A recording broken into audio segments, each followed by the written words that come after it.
In this video, we're going to talk about a change in perception where there is a shift in how somebody or something is viewed. In this example, we have Nelson, and Nelson is typically open-handed. And so words that clue us in that we are dealing with a shift in perception is typically, because after the comma, we know that the blank, or that which comes in the second part of the sentence, the blank happens to come in the second part of the sentence here, is opposite of what's going on in the first part of the sentence. And here we have this person's open-handed. So typically he's open-handed, comma, it's almost like saying but. So we know that there again is a contrast, so we want the opposite of open-handed. So you can choose your own word and match. Of course, it helps to know what open-handed means. Somebody who's open-handed is generous, and you can almost imagine that they have their hand open, they're giving. And so we want someone who is the opposite of giving. So someone who holds on to everything. Now, notice A here is close-minded. Look how literal that is. They're trying to trap you there with, oh, the opposite of open is closed. But it's not close-minded. It's the idea that someone doesn't want to give. Garrulous. You definitely want to know your vocabulary here. And this is a very important word. It's important because it shows up a lot. It means talkative. So we can get rid of that because we're not going for talkative here. We're going for someone who is not generous. Parsimonious, you may not know. It is an important GRE word, but let's come back to it. Somebody who's tactless, does not behave the proper way in social settings. That is not what we're going for. And finally, admonitory, which you may know the word admonish, which means to warn or caution beforehand. That is not the opposite of generous. And so just like that, we can arrive at the answer through our process of elimination. And parsimonious means somebody who's stingy, not giving, the opposite of open-handed. So this is a pretty straightforward sentence. I mean, besides maybe the difficult vocab word parsimonious. So let's take a look at an example that is much more difficult. Wow, look at that thing. Huge.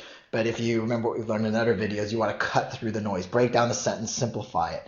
So let's do that here. Longer cornerstone of modern neurology. This is just giving us background information.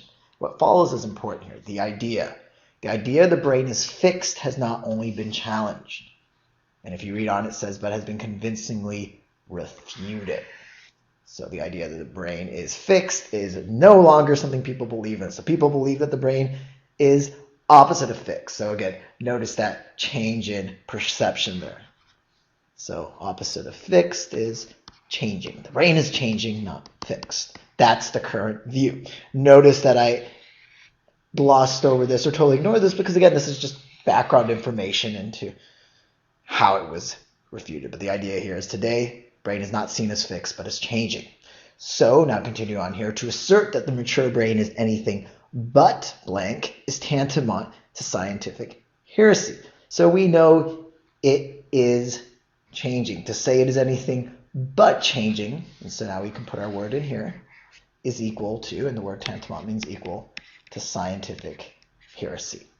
And it's also important to note that anything but means not. So to assert that the brain is not changing, that is fixed. Assert that the brain fixed is heresy in the science circles, because today it's been so convincingly refuted that the brain is fixed, and therefore we have the word changing here in the blank. So we've come up with our own word, and now we have to eliminate. So you probably look at A and say, oh, look, plastic. Knives, fork, plastic, plates. That can't work. But let's actually come back to this. Shiftless.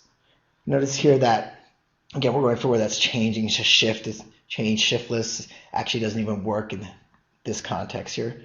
So get rid of B. Shiftless definitely does not mean changing. Immutable is the opposite of changing, something that is fixed. So again, we can get rid of that. Alert does not relate to changing. And fertile, something that gives rise to lots of ideas. It can be used literally to refer to a field that grows lots of crops, but also to perhaps a brain that gives rise to a lot of ideas, but that doesn't make any sense here. And so just like that, you can see we're left with plastic. Now, plastic has a second definition. It means changing, adaptable, not fixed. And just like that, there's our answer.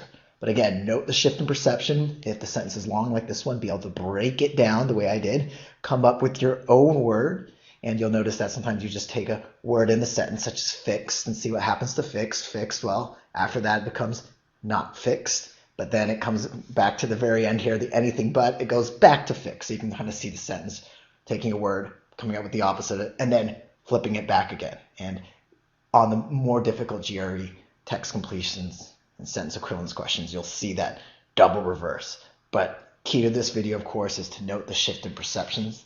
And if it's simply an adjective in the first part of the sentence before the comma, and there's no other shifting after the comma, the blank is going to be opposite to a word before the comma.